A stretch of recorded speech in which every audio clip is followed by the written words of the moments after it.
Olá, sétimo ano. Hoje eu trago para vocês mais uma aula de redação no nosso livro de produção de texto, tá?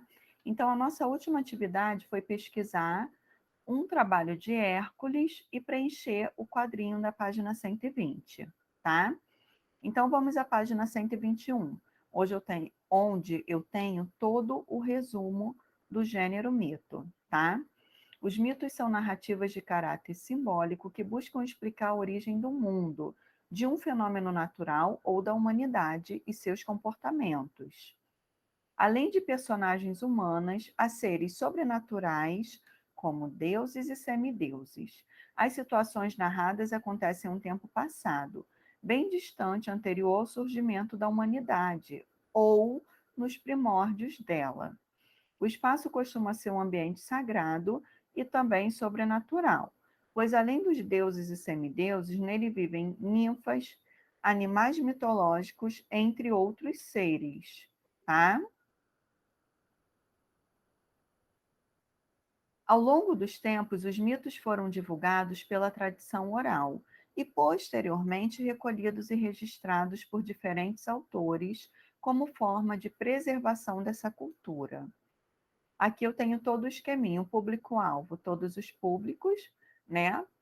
Objetivo: buscar explicar simbolicamente a origem de acontecimentos ou fenômenos que não eram compreendidos, apresenta caráter explicativo ou simbólico, procura explicar as origens do mundo e do homem por meio de personagens sobrenaturais, como deuses e semideuses.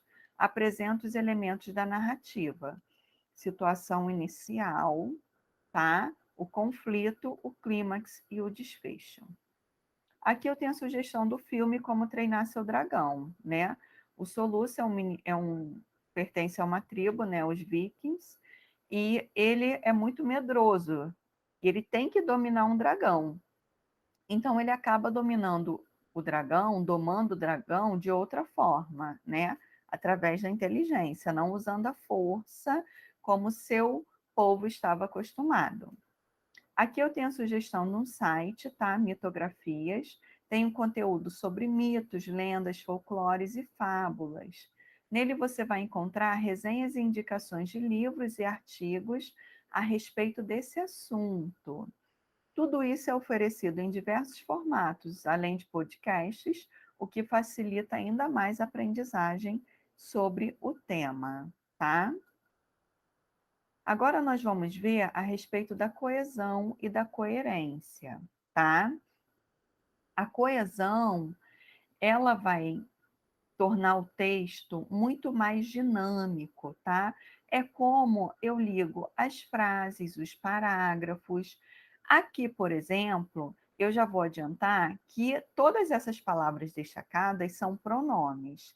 E como a gente viu lá atrás, a função do pronome é substituir ou acompanhar o nome. Então, dessa forma, quando eu uso pronomes no meu texto, eu evito a repetição dele, tá?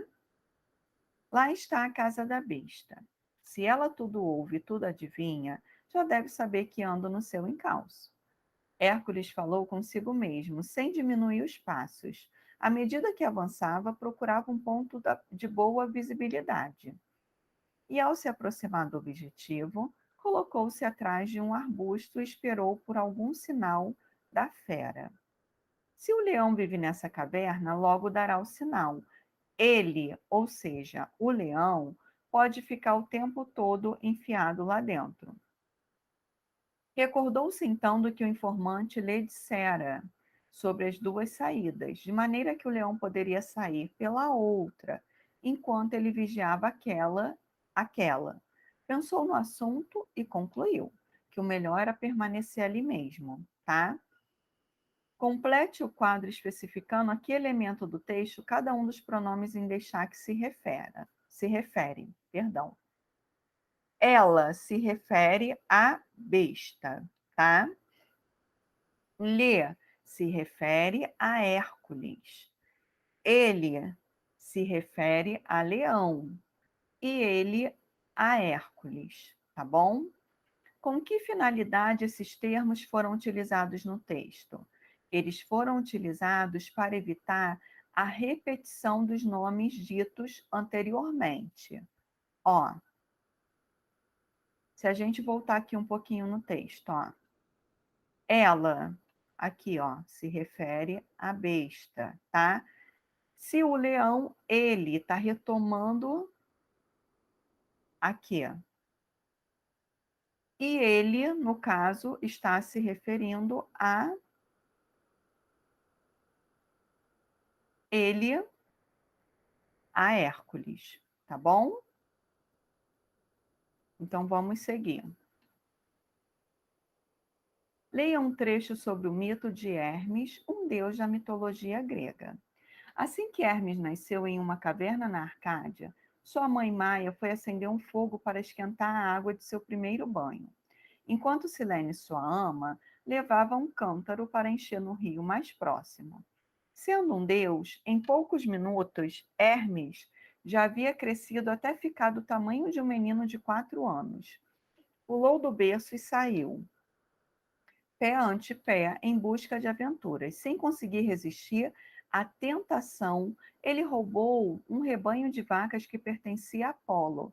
Para disfarçar as pegadas dos animais, fabricou uma espécie de calçado para as vacas, com folhas e tiras de cáscaras de árvores trançadas. Depois as tangeu na direção de uma floresta que ficava atrás da caverna, amarrando-as às árvores. Apolo deu por falta das vacas e logo ofereceu recompensa para quem as achasse. As palavras em destaque no trecho retomam qual elemento citado anteriormente? Retomam o substantivo vacas. Então, aqui, ó,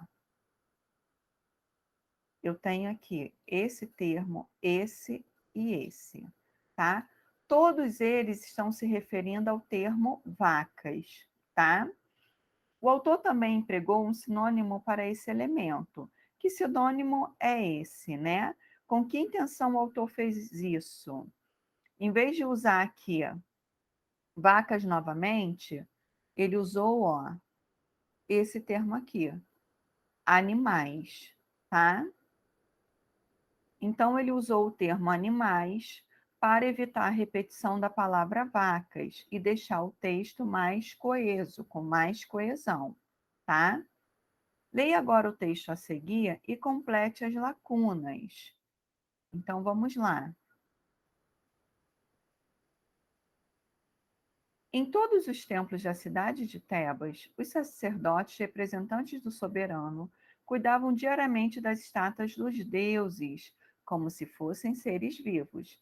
Vestiam-nas com trajes finos e adornavam-nas com joias e ofereciam-lhes comida de manhã e à noite.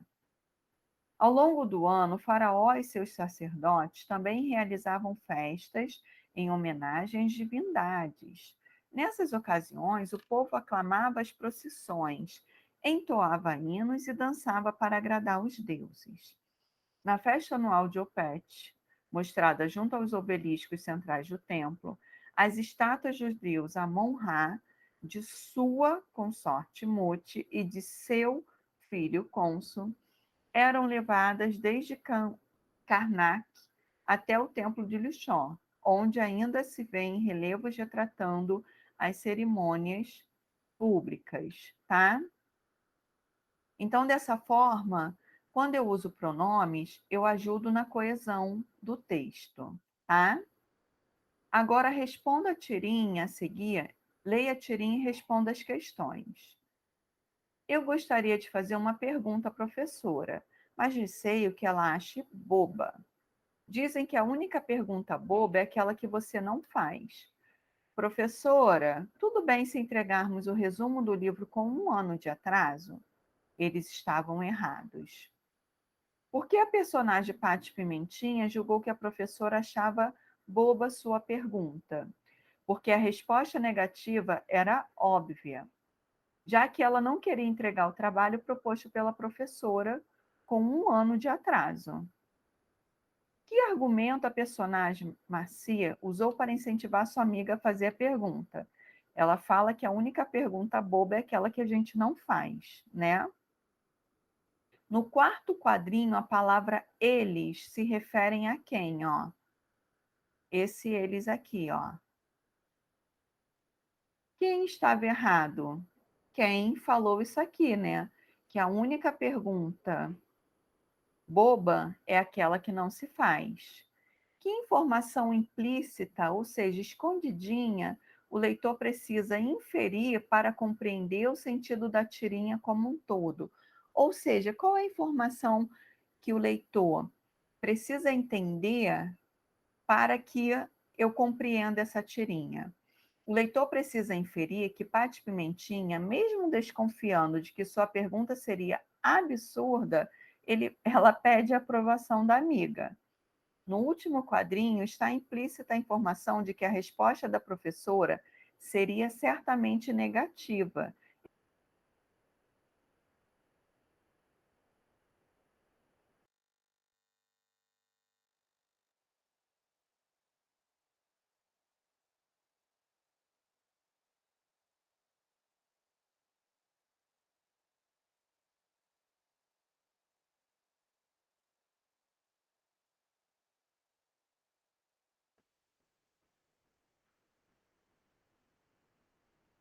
Então vamos lá, ó. Esse processo se dá na interação comunicativa entre os elementos, o texto em si, o autor e o leitor. Assim, a coerência de um texto depende de alguns fatores, como organização dos elementos linguísticos, conhecimento de mundo, tá? Contexto e intenção comunicativa. Vale enfatizar ainda que todo texto apresenta informações explícitas e implícitas, de maneira que o leitor infere as últimas informações, porque o próprio autor do texto pressupôs que ele as conhecia, tá bom? Então, eu vou deixar como sugestão de atividade a página 125. Agradeço pela atenção de vocês. Até o próximo vídeo. Tchau, tchau.